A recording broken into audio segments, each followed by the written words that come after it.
Um terço dos quilombolas morrem de causas violentas em conflitos por terra no país.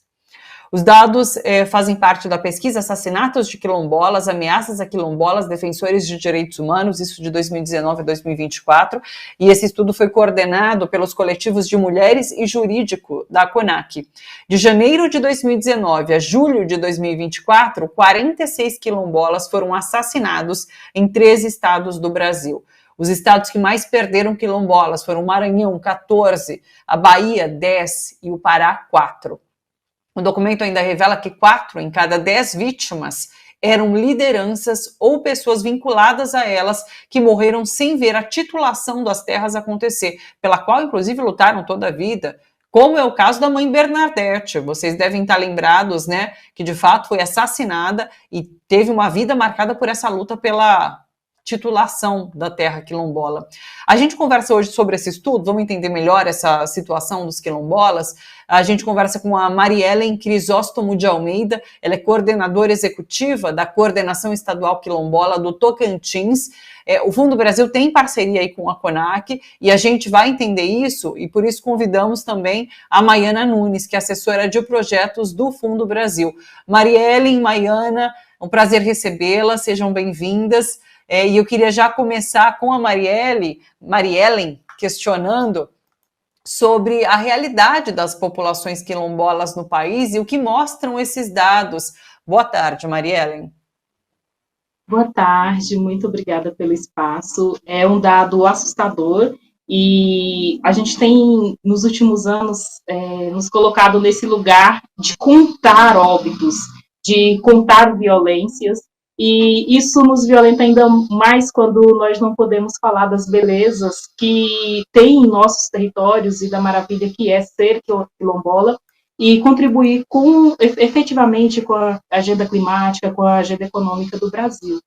Esses dados, eles revelam que nós precisamos avançar na garantia dos direitos aos territórios por meio da destinação de orçamento e recurso para a viabilidade da demarcação e titulação dos nossos territórios, revelam que estamos vigilantes, atentas e vamos denunciar toda e qualquer manifestação que venha ferir nossa ancestralidade, revelam que os nossos territórios estão sendo penalizados com morte, porque a política pública quilombola, embora esteja prevista na Constituição, ela é uma política de governo e não se efetiva a governo após governo. E revela também que o racismo, a violência, a violação de direitos sempre nos alcança. Enquanto o Estado por muito tempo disse que não sabia onde a gente estava, quantas pessoas nós somos no Brasil, e recentemente a gente tem o dado geográfico e demográfico da população quilombola, então agora o que a gente precisa é de iniciativa política para poder avançar na demarcação e titulação dos nossos territórios e combater essa violência que afeta de maneira desumana os corpos femininos que se colocam nessa frente para a defesa do território, para a defesa das nossas famílias quilombolas. Mariellen, deixa eu já emendar mais uma pergunta, porque eu queria saber sobre a situação da titulação de terras para os quilombolas no país. A gente falou hoje sobre o ministro Ricardo Lewandowski, que é atual ministro da Justiça, e bem recentemente ele titulou algumas terras. Não, eu sei que a gente chegou a noticiar esse lançamento de titulação de terras quilombolas aqui no Brasil. Sim, essa demarcação ela acontece, a gente celebra e comemora porque é muito aguardada.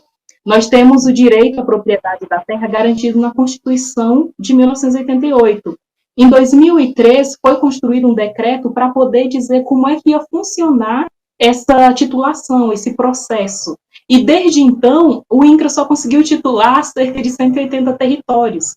Hoje nós temos uma fila de mais de 1.800 territórios no INCRA aguardando a titulação, muitas iniciadas em 2003, 21 anos depois, e não avança. Então, se o INCRA demorar para titular essa fila, o que ele já demorou proporcionalmente para poder titular os territórios que têm título hoje, a gente está falando aí de 2 séculos. Nós não temos tempo, acho que nem vai ter mais planeta para a gente efetivar isso. Então, quando o perímetro não está delimitado, essa área ela é entendida como vazio demográfico ou como área não produtiva e por isso o Estado brasileiro a destina por meio de liberação de licenciamentos para iniciativa privada, para interesses do capital, para produção em larga escala, a fim de incidir no PIB. O nosso modo de vida, a nossa produção, ela não conta no PIB. Então, a gente não é digno dessa terra, porque essa é a leitura que o racismo nos mostra a partir dessa morosidade de doar os nossos territórios. Perfeito, perfeito. Maiana, seja bem-vinda mais uma vez. Queria te ouvir um pouco em relação a como o Fundo Brasil enxerga essas pautas referentes aos quilombolas e o apoio que presta a entidades que lutam contra a violação de direitos.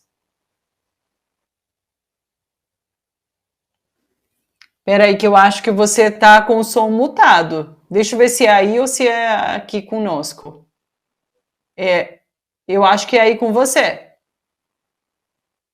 Não? Faz o seguinte, sai do link e entra novamente, que costuma funcionar, tá bom? Eu vou dando seguimento, então, à conversa com a Mariellen por aqui. A CONAC tem um outro levantamento, né, Mariellen? Queria falar sobre isso, que é de agosto, que traz um aumento da violência contra as mulheres quilombolas. A gente teve o caso marcante, né, o da mãe Bernadette, mas as mulheres dos quilombos estão sendo ameaçadas. Eu queria que você falasse um pouquinho a respeito disso. Sim, esse levantamento, ele porque o Estado omite os dados estatísticos sobre a população quilombola. E isso é uma forma, como a gente tem uma articuladora política da CONAC, Selma Dealdina, que ela fala que o racismo é um crime perfeito.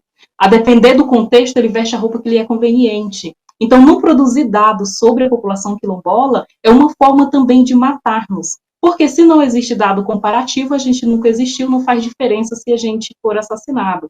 Então, cabe à CONAC fazer esses levantamentos, manter-se vigilante e denunciar, mas não compete à CONAC nem ao terceiro setor implementar a política pública de segurança, por exemplo. A gente mantém-se vigilante para denunciar. Quando os casos acontecem, às vezes não acontece a investigação, o caso é tipificado como qualquer outra coisa menos relacionada à violência por terra, ao conflito agrário. Não é noticiado que nós também somos defensoras, e aqui porque a gente está falando do recorte do feminicídio nos territórios, nós também somos defensoras ambientais, somos defensores de direitos humanos, e isso não é noticiado, são casos comuns, não é investigado, ou quando coloca numa linha de investigação por causa da pressão externa, como aconteceu com o caso de mãe Bernadette, eles tentam atribuir o caso ao tráfico, por exemplo. Não foi o tráfico que matou mãe Bernadette, foi o Estado brasileiro, foi a morosidade do Estado brasileiro. E essa era a luta de mãe Bernadette, denunciando a degradação ambiental que prejudica sobremaneira os nossos modos de vida, a nossa continuidade e permanência no território. E essa é a luta das nós outras mulheres, que também nos encontramos nessa situação de ameaça em função da nossa luta em defesa dos territórios. Perfeito. Maiana, deixa eu te ouvir, tudo bem com você? Ouvi. Peraí, que agora foi. Calma aí, foi, te ouço. Ah, sim, eu entrei no celular para a gente poder garantir a participação, tá bom? Bom, meninas, com todas as questões, obrigada, Thalita, mais uma vez pelo convite, um prazer falar contigo novamente, um prazer falar com a Mariellen. E você perguntou, né, do papel do Fundo Brasil no apoio ao movimento quilombola. Acho que Mariellen já traz muito bem esse processo histórico de exclusão que a população quilombola brasileira vive. Eu trouxe até alguns dados para compartilhar com vocês, com a audiência da TVT. De acordo com o Censo Agropecuário de 2019, o Brasil possui pouco mais de 5 milhões de estabelecimentos rurais distribuídos pelo território nacional, mas uma pequena parcela desses estabelecimentos, um número aproximado de 50 mil propriedades, que corresponde a 1% dos territórios, do total de estabelecimentos rurais, é responsável pela concentração de 47,52% das terras agrícolas do país, ou seja, 1% das terras cultiváveis brasileiras estão na mão de uma minoria, né? E aí a gente percebe que essa ausência de políticas de democratização, de regularização fundiária, o não reconhecimento dos direitos de povos tradicionais como as comunidades quilombolas, é o que provoca esse aumento do que a gente chama de desigualdade agrária. E essa desigualdade acirra os conflitos, nos territórios, e esses conflitos resultam em ameaças, despejos, invasões, ações de pistolagem, assassinatos de lideranças quilombolas, como a gente tem um caso emblemático de Mãe Bernadette, mas não é a única, infelizmente. Então, todo esse processo, esses assassinatos, essa violência no campo, é resultado dessa desigualdade histórica, né? Essa desigualdade fundiária, essa concentração de terras que caracteriza o nosso país. E aí eu acho também que é importante a gente destacar que a população quilombola não tem uma relação utilitária com a terra, não é uma relação de exploração econômica, né? A relação que os quilombolas desenvolvem com a terra é uma relação que faz parte da identidade cultural do quilombola, né? Eles têm conhecimentos tradicionais, práticas agroecológicas que preservam os biomas, eles contribuem para a preservação dos biomas brasileiros. A população quilombola está distribuída nos diferentes biomas no território brasileiro, e o Fundo Brasil atua apoiando o movimento quilombola já há 18 anos, a gente está completando 18 anos de história, de atuação, e a nossa missão ao longo desse tempo todo é apoiar diretamente os povos e as comunidades tradicionais que sempre habitaram esses territórios, sempre habitaram esses biomas, que respeitam o meio ambiente, que vivem a partir da ideia do bem viver. Então, o papel do fundo é fortalecer a luta quilombola e a regularização de território, entendendo que, ao regularizar as terras, ao titular as terras quilombolas, essa desigualdade, essas ameaças, esses conflitos que a população quilombola vive, elas terão fim. Maiana, já aproveita e explica para a gente como funciona o apoio do fundo à CONAC. Enfim, Fundo Brasil e CONAC têm sido parceiros há muitos anos, mas nos últimos anos o caráter dessa parceria mudou um pouco. A partir de 2020, a gente estabeleceu um novo modelo que tinha o objetivo de fortalecer o desenvolvimento institucional da CONAC, a CONAC que é um dos maiores movimentos quilombolas do país, e a gente tem feito esse processo de fortalecimento da agenda quilombola da CONAC a partir do fortalecimento das CONACs estaduais. Então, a CONAC é uma entidade nacional, mas ela tem braços nos estados brasileiros, porque onde tem população quilombola tem CONAC. Então, a gente tem atuado junto pelo fortalecimento da juventude, pelo avanço dos direitos das mulheres quilombolas, população LGBTQIA+, quilombola também, direito à educação, saúde, o acesso aos recursos naturais e a proteção dos territórios. Então, uma das nossas frentes de atuação é o fortalecimento das CONACs nos estados. A gente teve também o SOS Quilombola, que foi um fundo emergencial para lideranças quilombolas em situação de risco. A gente fez um processo de apoio a essas lideranças, e o que a gente mais recebeu de pedidos tem exatamente a relação com o que a gente está falando aqui. Lideranças quilombolas em conflito por defenderem os seus territórios, correndo risco de vida por defenderem os seus territórios. Então, o SOS Quilombola proveu ajuda emergencial para retirada dos territórios, para manutenção, para manter essas pessoas, essas lideranças fora do território durante um certo período. A gente teve também o edital de agricultura quilombola no final de 2023, onde a gente apoiou 33 associações quilombolas em 18 estados brasileiros, nas 5 regiões do país.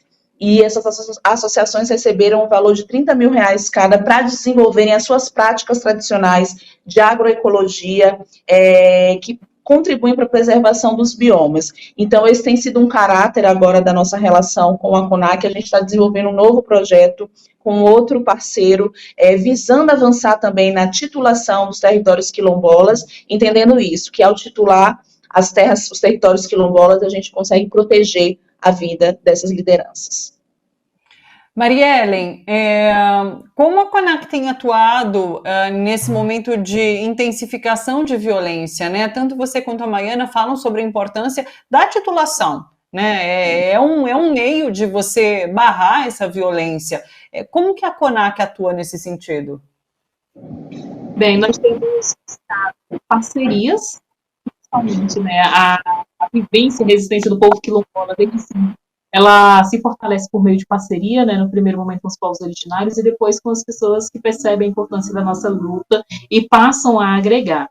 Então, a produção de dados sobre essa violência, o mapeamento e também a parceria para que a gente possa garantir, como a Maiana acabou de colocar, que essas lideranças não morram, que elas saiam do território, porque é isso, quando o violador chega, quando o grileiro chega, somos nós que temos que sair fugidas, somos nós que temos que sair às pressas, como se nós fôssemos as bandidas na história. Então, a gente precisa de recurso para deslocamento, a gente precisa de apoio jurídico, a gente precisa realizar incidência. Então, a CONAC tem atuado a partir de incidência política. Ano passado, por meio do Coletivo de Mulheres, nós conseguimos que o Ministério da Mulher criasse um fórum permanente de diálogo para poder discutir a implementação de políticas públicas voltada para mulheres, mas a nossa luta ela é mista. Os territórios eles são compostos por todos os gêneros. Então, a gente chega com esse corpo de mulher, mas abrindo espaço para que também os outros gêneros que compõem o nosso território passem, sejam protegidos a partir desse lugar. Então, nesse fórum, a gente tem a oportunidade de dialogar com outros ministérios e cobrar respostas, inclusive.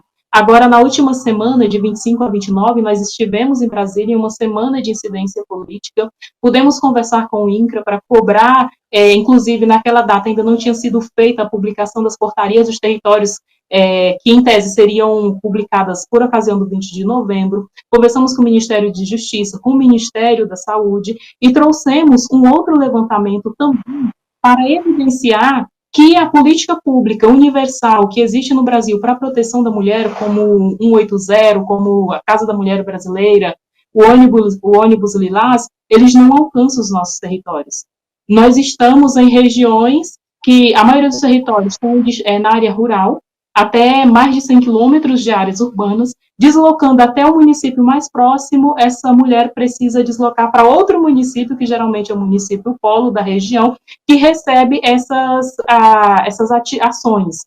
A maioria de nós estamos muito longe de unidade de delegacia da mulher. A Casa da Mulher Brasileira a gente só ouviu falar, não sabe como acessar, porque a maioria dos estados a casa fica na capital. E é uma realidade completamente distante para nós.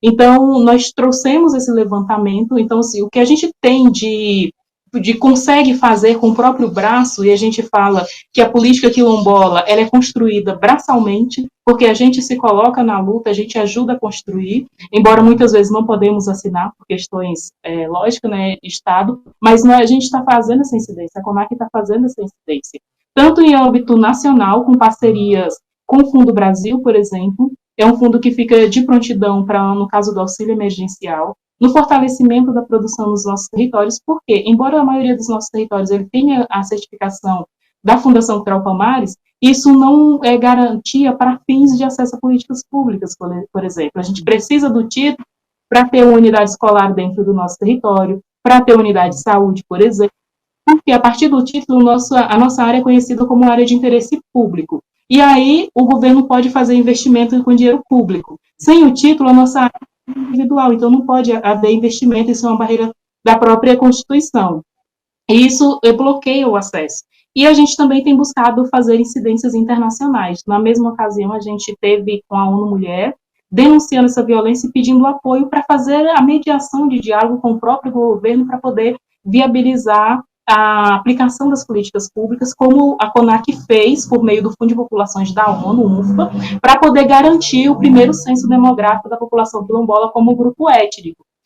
Foi o primeiro censo realizado com a consulta com base na Convenção 69 da Organização Internacional do Trabalho, que consultou o grupo interessado na pesquisa. Então, a gente tem os primeiros dados da população quilombola com base na consulta livre, prévia e informada, mediado pela ONU, por exemplo, pela Agência do Fundo de População das Nações Unidas. Então, a gente, como CONAC, temos buscado fortalecer e estabelecer parcerias para a gente poder garantir na emergência a vida das lideranças, a vida das crianças, a vida das mulheres, dos idosos, porque o nosso território precisa ser contínuo. E esse é o desafio, e a CONAC está de prontidão e estabelecendo parcerias para assegurar que no imediatismo a gente consiga garantir. Nossa, que importante as informações que você traz para a gente e explicar essa importância da titulação, para que ela serve de fato, né? Então, acho muito importante para que as pessoas passem a saber o porquê dessa luta, né? Então, aqui que é isso, é uma luta difícil, mas é por um reconhecimento e pela garantia, inclusive, de uma vida mais digna. Então, muito importante isso que você trouxe.